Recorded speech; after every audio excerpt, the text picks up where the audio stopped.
Jin-Woo Kwon heard the melodic language before he saw who was speaking it. It was his mother's native tongue, spoken with a crisp, clear accent from the capital city that made his chest tighten with an unexpected pang of emotion. He looked up from the leather-bound menu to find their waitress, a young woman with kind, dark eyes and a shy smile, conversing with his mother as if they were old friends in a village by the sea. No one ever spoke to his mother in her first language. Not anymore. The restaurant was called Soul House, a name that was a quiet promise of authenticity, tucked into a corner of the city's bustling Korean district where tourists rarely wandered. It was the kind of place that served real food, the kind his mother had grown up with, not the Americanized version with too much sugar and not enough of the deep, fermented spice that was the heart of the cuisine. Jin-Woo, a powerful Korean mafia boss whose name was spoken in whispers throughout the city's underworld, brought his mother here every Friday night without fail. It was their tradition, a silent ritual of love and duty started 10 years ago when his father died. His mother had looked at him then, her eyes hollowed by grief, and confessed she couldn't remember the last time someone had taken her to dinner.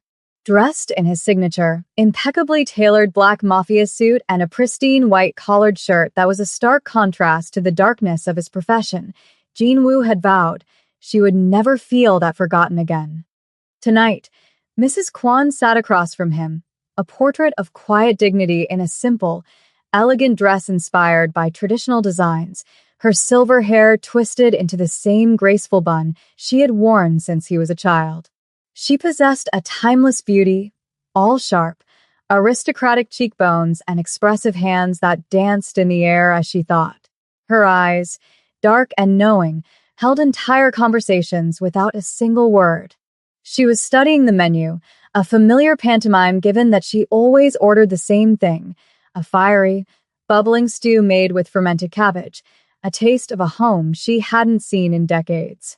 Jin-Woo was about to offer a gentle tease about her predictability when their waitress appeared at the table. "Good evening," the young woman said, her voice soft but clear, the words spoken in the language of his parents. Jin-Woo's head snapped up, his guarded composure momentarily broken. His mother's menu lowered slowly to the table, her eyes wide with a profound, soul-deep disbelief. The waitress stood beside them, a small notepad in her hand, looking a little nervous, but thoroughly professional. She was a strikingly beautiful 26-year-old African woman, petite and poised, with dark brown hair pulled back in a neat, simple bun that highlighted the elegant line of her neck. Her hazel eyes were warm and held a light that seemed genuine. She wore the standard uniform of black pants and a white button-down shirt, yet when she had spoken in his mother's language, her entire being had transformed, her face becoming animated and incredibly warm. "You speak the language of my home," Mrs. Kwon breathed, her voice thick with emotion as she switched immediately from English. "Yes, ma'am." The waitress smiled, and it was a genuine, radiant smile that reached her eyes. "My mother is a professor of East Asian studies.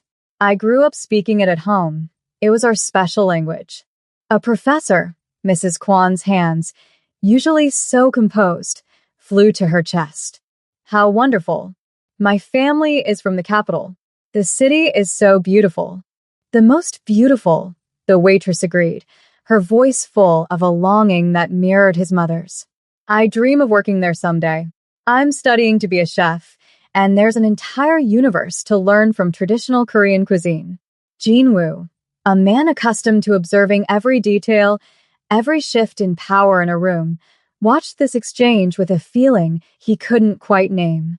His mother was leaning forward, her posture, which was usually so reserved, now open and engaged. She looked more alive than he had seen her in years, her face alight with a forgotten happiness. "A chef."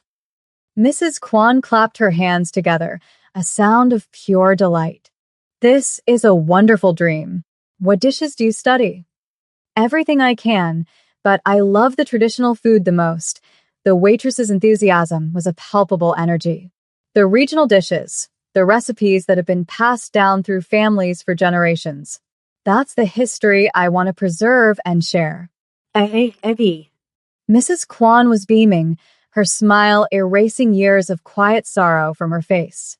You know, my grandmother, in her small town south of the capital, she made the most incredible dish of sweet potato starch noodles with stir-fried vegetables. I have tried to recreate it here, but it's never the same. The noodles, the seasoning, something is always missing. Perhaps the ratio of soy sauce to sesame oil, the waitress suggested thoughtfully.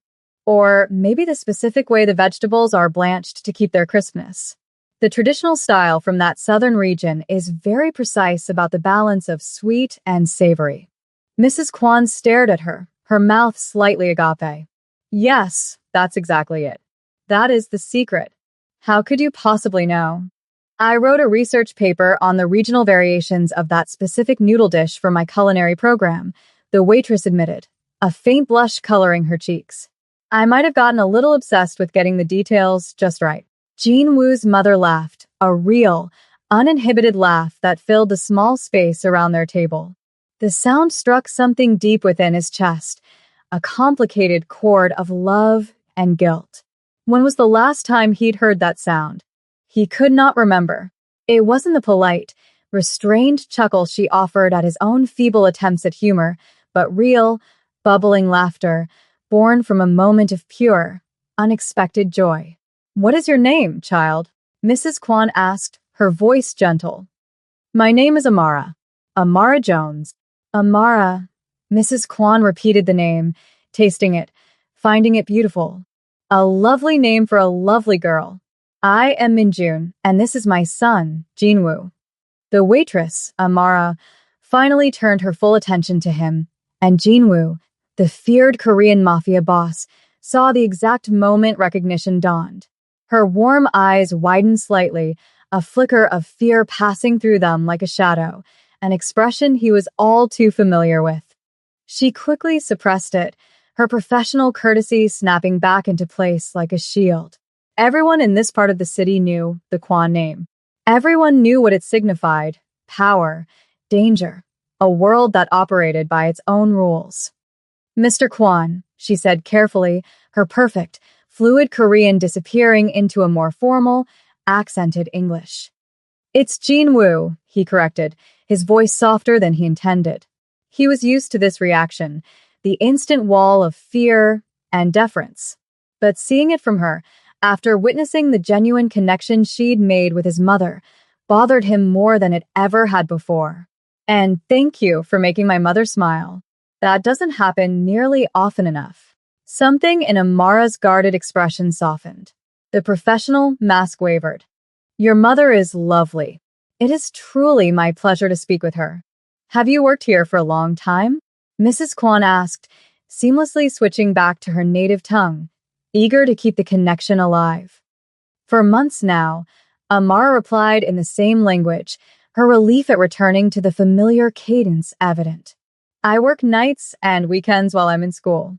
It helps me learn about how a real restaurant operates, and the chef here, he's very kind. He lets me watch him work sometimes when it's slow. A smart girl. Mrs. Kwan nodded with maternal approval. And your skill with the language is perfect. Your mother has taught you well. She was insistent that we speak it at home. Amara smiled, a private, fond memory flickering in her eyes. She said I needed to know where part of my heart came from. My father is American, so English was everywhere else.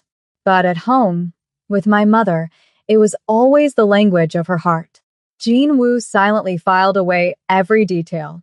A dual heritage that explained her unique beauty, a deep connection to her mother, an ambitious drive, a profound passion for food, and a youth that felt both vibrant and vulnerable. She was too young, he told himself, for him to be noticing the graceful way her hands moved when she talked, or the way her smile seemed to light up her entire face from within.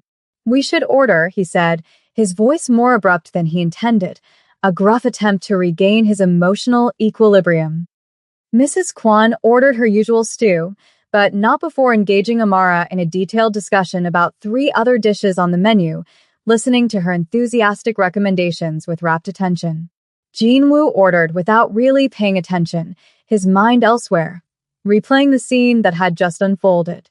When Amara left with their orders, his mother turned to him, her eyes suspiciously bright with unshed tears. "Jinwoo," she said quietly in her native language. "That girl, she spoke to me like I am a person. Not an old woman to be pitied, not someone to be patient with. A real person." She reached for her water glass, her hand shaking slightly. "I have lived in this country for 35 years. 35 years. And no one, not one person, speaks my language with me except for you. The other ladies from my church, they're all gone now. They have passed away or moved back to the homeland. I am alone here with this language that I love, this piece of my soul. And no one wants to hear it anymore." Jinwoo felt a familiar, sharp pang in his chest. "I speak with you, Mama," he said, his voice low. "You do, my son, and I love you for it. But you learn to hear. It is the language of an American son speaking to his mother. That girl, she speaks like my own mother spoke.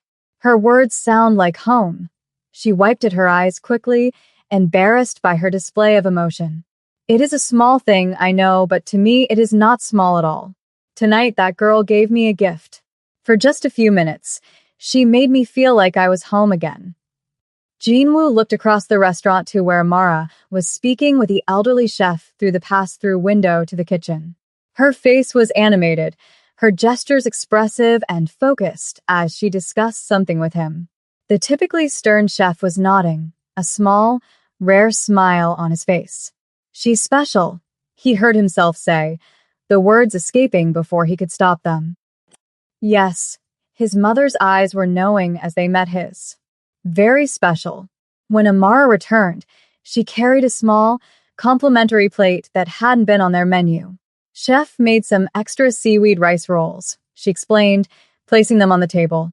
"He makes them in the very traditional style. I thought you might like to try them while you wait for your entrees." Mrs. Kwan picked up a piece and bit into it, her eyes closing in concentration. When she opened them again, they were wet with fresh tears. "It is perfect," she whispered in her mother tongue. "Exactly like my grandmother used to make," she laughed then, a sound thick with tears and joy. "I am a silly old woman, crying over rice rolls." "You're not silly." Jinwoo's voice was rough with an emotion he rarely allowed himself to show. "And you're not old." He watched his mother savor the simple dish, her face transformed with each bite, a roadmap of memory and nostalgia. In that moment, he made a decision. He was coming back to this restaurant, and it had absolutely nothing to do with the food. The following Friday, Jinwoo arrived at Seoul House alone. His mother had a function at her church, a celebration for one of the elders, and he had assured her he would eat at home. Instead, he found himself walking through the restaurant's doors at 7 o'clock, his eyes scanning the room for a dark-haired waitress with a shy smile. He let the hostess, a woman who had known him since he was a boy, seat him at a small table in Amara's section, pointedly ignoring the knowing look she gave him.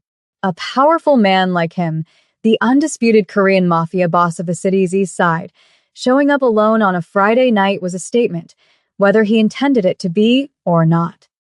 Amara approached his table, her professional composure slightly ruffled. "Mr. Kwan, I mean Jinwoo. I didn't expect to see you tonight. Is Mrs. Kwan well?" "She's fine." "A church event." He gestured to the empty chair across from him. "I still had a craving. The food here is too good to miss." A small, genuine smile tugged at the corners of her lips. "I'm glad you think so. Can I get you something to drink this evening?" Surprise me. "Whatever you recommend," he said, wanting to see what she would choose. Her eyebrows rose in slight surprise. "You want my recommendation?" "You're studying to be a chef," he reasoned. "I figure you know what pairs best with the menu." The smile grew, erasing some of her nervousness. "The raspberry wine. It's not the most expensive bottle, but it has the perfect balance of sweet and tart to complement the chef's style of cooking." "Then that's what I'll have." She made a note, then hesitated. "Your mother, she spoke about you all week at her church. She told everyone about the waitress who speaks her language. I think half the congregation wants to come in and meet me now." A warmth he hadn't anticipated spread through his chest. She liked you. Very much. I liked her, too, Amara said softly. She reminds me of my own grandmother. Her expression dimmed for a moment. I don't get to see her as often as I'd like. We try to visit every few years, but the plane tickets are expensive, and with school, she trailed off, likely realizing she was sharing too much with a customer, especially this customer. I'm sorry. You don't need to hear about that. Let me get your wine. Wait. Jinwoo's voice, accustomed to commanding obedience, stopped her in her tracks. He softened it. I want to hear about it. When was the last time you were able to go? She bit her lower lip, considering his sincerity. Finally, she answered. It was 3 years ago, right before I started my culinary program. My parents took me as a graduation present. We spent 2 weeks traveling the capital, the southern coast, the Big Island. Her eyes took on a distant, dreamy quality. I ate at every restaurant I could afford, and some I couldn't. I took notes on everything. That trip is when I knew, for sure, that this was what I wanted to do with my life. And now, she took a quiet breath. Now I'm saving up. I want to do a stage, an internship at a Michelin-starred restaurant in the capital after I graduate next year. It's incredibly competitive, and most of them don't pay, so I need enough money to support myself for at least 6 months while I work there. She smiled a little self-consciously. That's the dream, anyway. Jinwoo looked at her, really looked past the pretty face and the uniform, and saw the fierce, unyielding determination beneath her shy exterior. This was not a girl with a fleeting fancy. This was a woman with a concrete plan, willing to work 2 jobs and save every penny to make her dream a reality. That's a good dream, he said, his voice quiet but firm. And you'll make it happen. I can tell. Over the next month, Jinwoo became a fixture at Seoul House. Not just on Fridays with his mother, a tradition that now included long, happy conversations between Mrs. Kwan and Amara about recipes and regional variations, but on Tuesdays and Thursdays too. Always in Amara's section, always ordering whatever she recommended.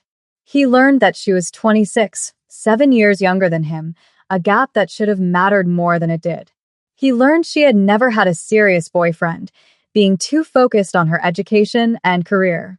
He learned that when she spoke about food, her shyness evaporated completely, replaced by a fiery, articulate passion. And he learned, with a growing sense of dangerous fascination, that she was noticing him too. He would catch her looking at him from across the room, a quick blush rising on her cheeks when their hands accidentally brushed as she set down his plate. She began to linger at his table a little longer than necessary, asking about his day, sharing a funny story about the chef. It was his head of security, his most trusted man, who finally called him on it. Boss, Kai said one Tuesday evening as they sat in Jinwoo's stark, minimalist office above the import-export business that served as a front for his real operations.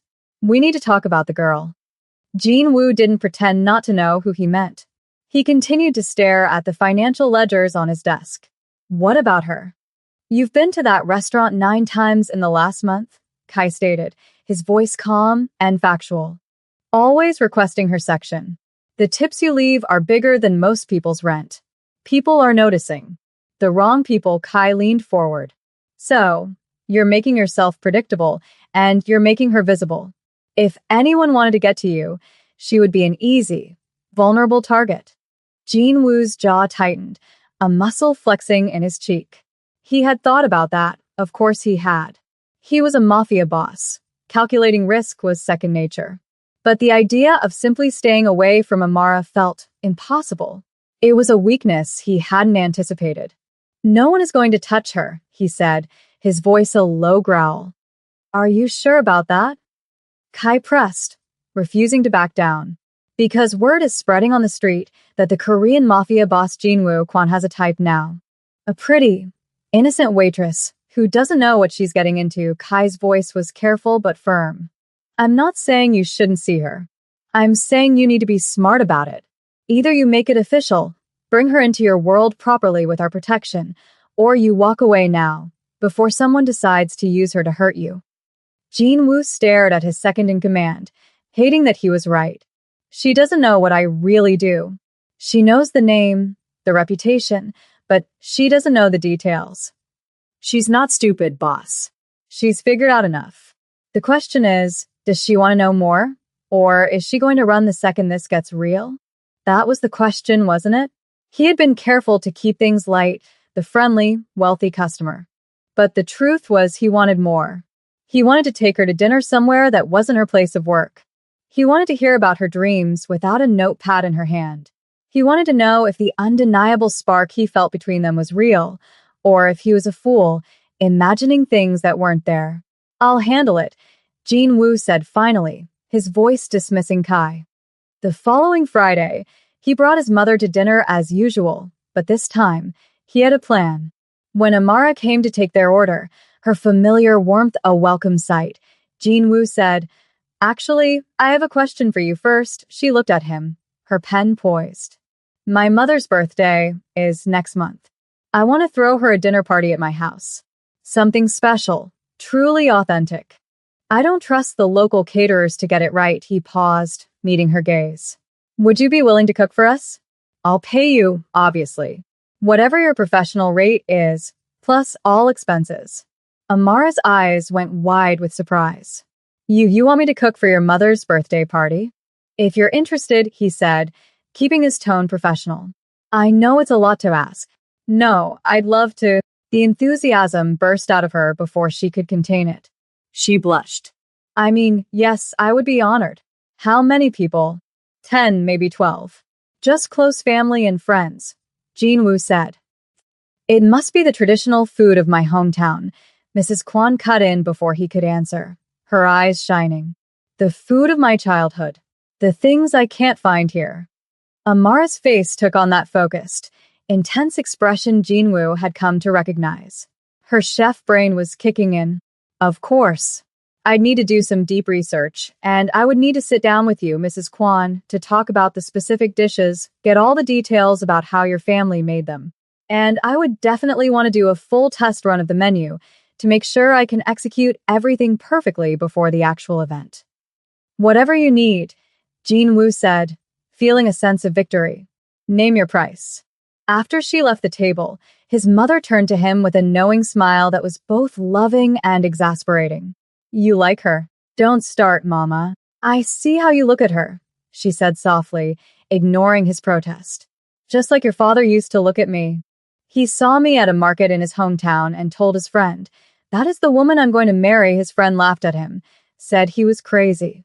But your father, he always said, 'Sometimes you just know.'" "It's not like that," he lied, mostly to himself. "She's young. She has dreams. I'm not going to be the one to mess that up for her." "Who says you will mess it up?" his mother countered, her gaze sharp. "Maybe you are the one who can help her dreams come true. You are a good man, Jin-woo, despite your business. You deserve to be happy. And that girl, she sees you. Not the name, not the power of a mafia boss. She sees you. I see how she looks at you, too. She is nervous around you, yes, but it is not just fear. It is the nervousness of a young woman who likes a man and doesn't know what to do about it." 2 weeks later, Amara came to Jin-woo's imposing house on Beacon Hill to plan the menu with his mother. He deliberately stayed away for the first hour, giving them space. But curiosity got the better of him, and he found himself walking into the large, state-of-the-art kitchen to find the two women surrounded by stacks of cookbooks, handwritten recipes, and pages of notes, speaking rapid-fire in his mother's language, and occasionally breaking into laughter. Amara was dressed casually today, in jeans and a simple green sweater that made her hazel eyes look more gold than brown. Her hair was down for once, falling in soft waves past her shoulders, and Jin-woo had to consciously remind himself to breathe normally. "We are making wonderful progress," Mrs. Kwan announced happily. "Amara, she understands exactly what I mean about the flavors. She knows the difference between the cooking of the North and the South, between my village and the next one over." Amara laughed. "Your mother has very specific, very helpful memories. Most people just say, 'Make it taste like home,' but can't describe what that means." She's giving me exact details. The way her grandmother toasted the sesame seeds, the specific brand of fermented bean paste her aunt used. Because food is about memory, Mrs. Kwan said firmly. It's about love, about who we are and where we come from. Exactly. Mara's enthusiasm was a bright light in the sterile kitchen. That's what I want to capture. Not just good food, but your food. The food of your memories. Jinwoo leaned against the doorframe, watching them, a silent observer in his own home. There was something profound about seeing his mother so animated. And Amara, she wasn't treating this like a job. She was treating it like a sacred trust. Your kitchen is amazing, Amara said, looking around with a chef's appreciation. Professional-grade stove, double ovens, a huge island. If I had a kitchen like this at home, I would never leave. You can use it whenever you want. The offer came out of his mouth before he could think it through. For practice, for your school projects, whatever you need, her eyes went wide. I couldn't. That's too much. It's just sitting here, he shrugged, trying to make the offer sound casual, practical. I barely cook. It seems like a waste not to let someone who would actually use it properly have access to it. Besides, he added, you'll need to do a test run for the party anyway. You might as well do it here, in the kitchen where you'll be cooking the actual dinner. She looked at his mother, who nodded encouragingly. He is right. You should practice. And I would be a very happy taste tester. Okay. Amara bit her lip, her excitement warring with her hesitation. Okay. Thank you. That's incredibly generous. When Amara left that afternoon, clutching her notes, Teresa turned to Jinwoo, a satisfied smile on her face. She is perfect for you, Mama. No, you listen to me, she said, her voice taking on the tone that meant she would not be argued with. I have lived in America for 35 years, and for 35 years, I have been homesick. I am tired, Jinwoo. Tired of speaking English when my heart wants to speak its own language. Tired of eating American versions of my food, her expression softened. But that girl, she gave me a taste of home. And when I see you with her, I think maybe you can have what I could not have. Love and dreams together, not one or the other. She cupped his face in her hands. Be brave, my son. Be brave. That Sunday, Amara showed up at 10 in the morning with bags of groceries and a notebook filled with detailed prep plans. Thank you again for letting me use your kitchen, she said as he let her in.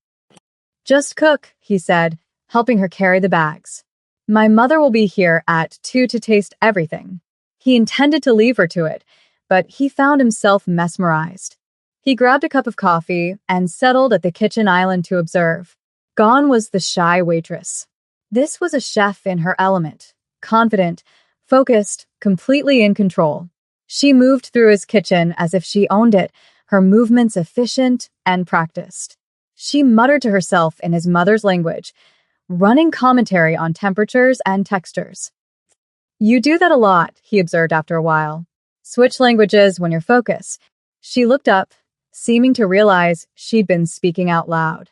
Oh, sorry. It's a habit. My mother always cooked in her language. Said it made the food taste better. I guess I picked it up from her. Don't apologize. It's nice. Reminds me of my own mother in the kitchen when I was a kid.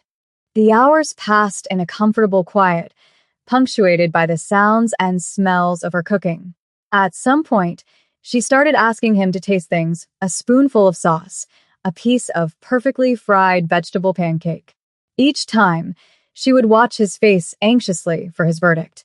It's perfect, he'd say, and she would frown. Just perfect? What's wrong with it?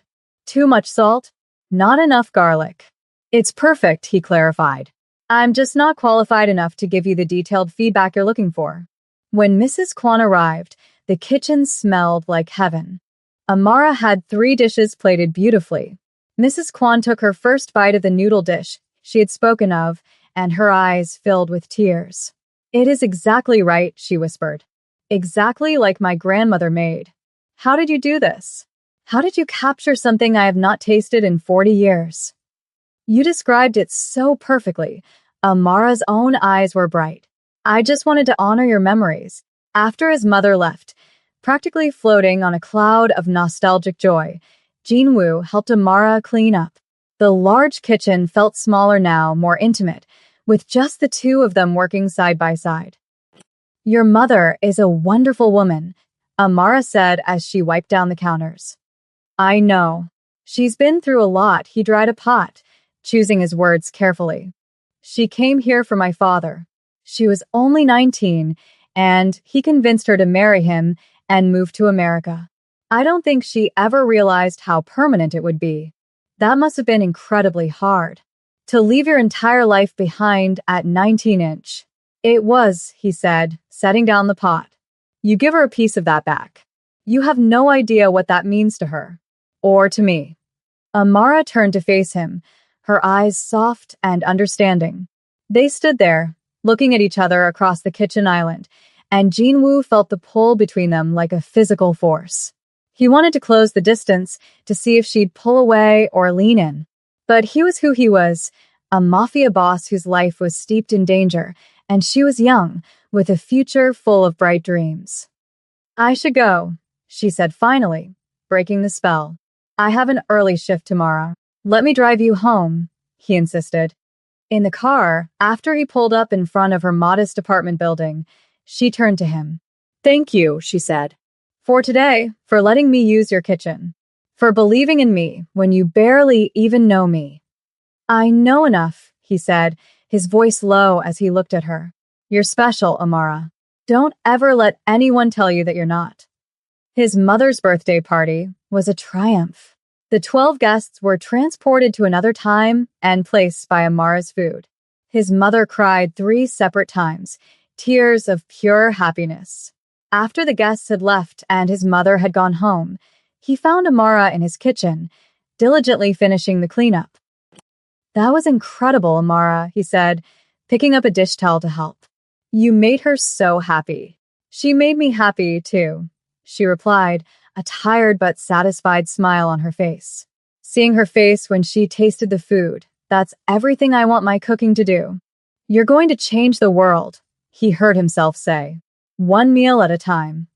She laughed softly. He set down the towel and turned to face her. The time for pretending was over. "Why are you so nice to me?" she asked suddenly, her gaze direct. "And please don't say it's just because of your mother. This feels like more than that." This was it. The moment to be honest or to let her walk away forever. "Because," he said carefully, his voice steady, "I think you're remarkable. I think you're talented and driven and passionate about something that matters. I think you see the world in a way most people don't. And I think anyone who gets to be a part of your life is incredibly lucky." Her breath hitched. "Jinwoo." "I'm not asking for anything," he continued, needing her to understand. "I know you have plans. I know you're going places. I just want you to know that you are not invisible. You are not just the waitress or the chef. You are someone worth noticing." She took a small step toward him, her eyes searching his face. "What if I want you to ask for something?" she whispered. "You said you're not asking, but what if I want you to? What if I've been hoping you would?" Her voice was barely audible. "I'm scared, Jinwoo. I've been scared of you since that first night. Scared of how you make me feel. Scared that this is real and terrifying and something I can't control." She took another step, closing the distance between them. "But I think I'm more scared of not trying, of letting fear make me miss something that could be beautiful. If we do this," he said slowly, his heart pounding, "I need you to know what you're getting into. My life is complicated. There are things about my family, my business. As a mafia boss, there are realities that might make you want to run. I know who you are." Her voice was steady, unwavering. "I've always known, and I'm still here." "Take me to dinner," she interrupted, her voice gaining strength. "A real date. Somewhere that's not my job. Let me decide for myself if this is something I want." He should have said no. He should have protected her from his world, let her chase her dreams without the weight of his name dragging her down. But when he looked at her, so brave and scared and hopeful all at once, he found himself saying, "Friday night. I'll pick you up at 7-inch." Their first date was at a small, elegant French restaurant, a place where they could talk without being overheard. They talked for 3 hours about everything.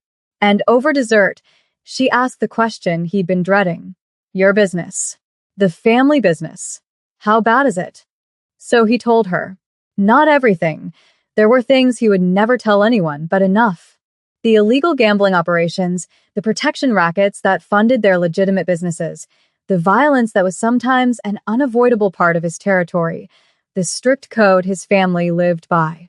She listened without judgment, her face carefully neutral. When he finished, she was quiet for a long moment. Are you going to run? He asked, his voice tight. No. She looked at him, her eyes clear and resolute. I'm not going to run. But I need you to understand something. I can't be a part of that world. The illegal side of it. My career, my dream, it depends on my reputation. I can't risk that. I would never ask you to. And, she continued, I need to keep pursuing my dreams. If I get an opportunity in the capital of my mother's homeland or in Paris or Tokyo, I need to be able to take it. I know, he said. So, she asked, where does that leave us? He reached across the table and took her hand. It leaves us figuring it out together. One day at a time. When he dropped her off, she kissed him. It was soft and brief and perfect. Over the next 3 months, they built something that felt real and solid. Their first real kiss happened one Tuesday night, slow dancing in his kitchen. When they pulled apart, she whispered, I'm falling in love with you. I'm already there, he replied. In April, reality came crashing back. Amara came to his house with an envelope in her hands and tears in her eyes. It was a letter from a Michelin 3-star restaurant in her mother's home city, offering her a 6-month stage position starting in September. This is good news, he said, his own heart sinking. This is your dream. I know, she cried. But 6 months and maybe longer. What about us? You can't just leave your position as the city's most powerful mafia boss. He pulled her into his arms. We will figure it out. Your entire life is your career, your dreams. I will not be the person who asks you to give that up for me. He kissed her forehead. You are going in September. You're going to work your ass off and learn everything you can. And I will be here, supporting you every step of the way. The summer passed in a blur of bittersweet moments. His mother was the one who gave him the hard truth. You cannot just pretend she is not leaving, she told him one night. That girl will give up her dreams for you, if you let her.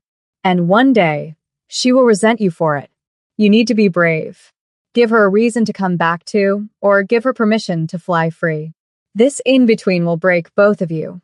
2 weeks before she was scheduled to leave, he asked her to come to his house. I've been thinking about what happens after your internship, he began, taking her hands. You might get a permanent offer there, or offers from other restaurants in other cities. Tokyo, London, Rome. That's what I'm afraid of, she whispered. That we'll lose each other. What if you didn't have to choose, he said, his gaze intense. What if home wasn't a place, but a person? What if I came with you? Not to the capital. I know you need to do that on your own. But after. If you get an offer in Rome or Tokyo or anywhere else, what if I came with you? You can't, she breathed. Your family, your business as a mafia boss. My second in command is capable. With technology, I can manage the legitimate businesses from anywhere. The rest we figure out how to leave behind, he cupped her face. Amara, you are my home now.